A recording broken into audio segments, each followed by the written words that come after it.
Have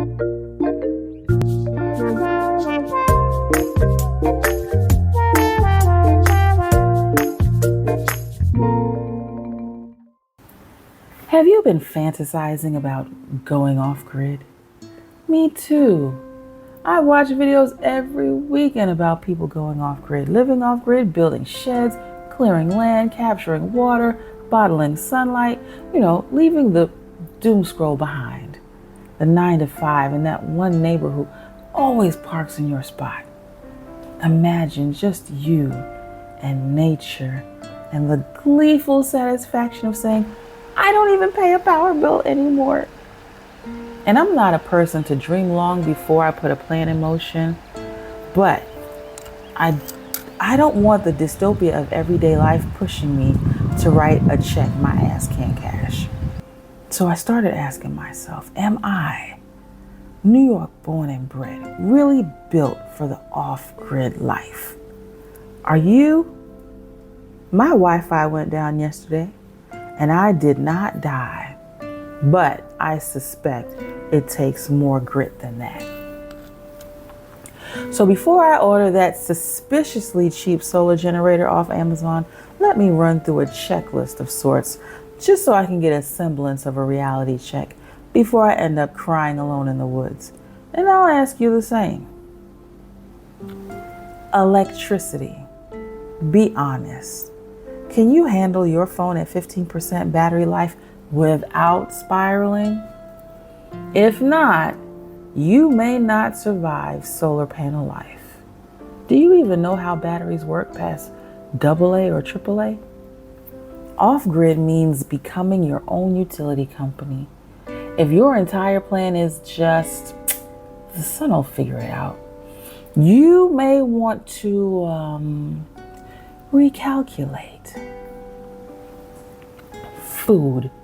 Have you ever successfully grown something you actually ate? Or was it that basil plant that gave up on life about 2 weeks after you put it on the windowsill? And water. Can you filter it when it doesn't come through a Brita? Off-grid is not a DoorDash zone. You cannot exactly text a goat for oat milk. Now let's talk comfort. Can you sleep without air conditioning, without heat, or your $200 white noise machine? Can you poop without plumbing? Compost toilets are not quirky TikTok props. They're a lifestyle.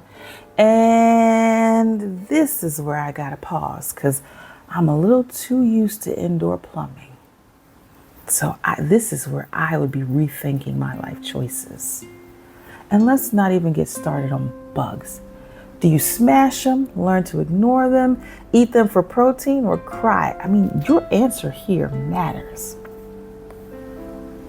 The handyman section. Can you fix something? Anything? Can you start a fire that isn't scented? Do you understand seasons beyond Starbucks' menu change? Off-grid is pure skill, not vibes.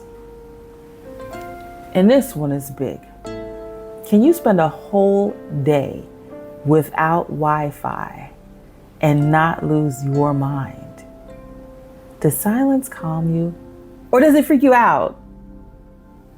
When something goes wrong, do you problem solve, or do you run to TikTok and complain until somebody else fixes it? Because spoiler alert, no one else is coming to save you.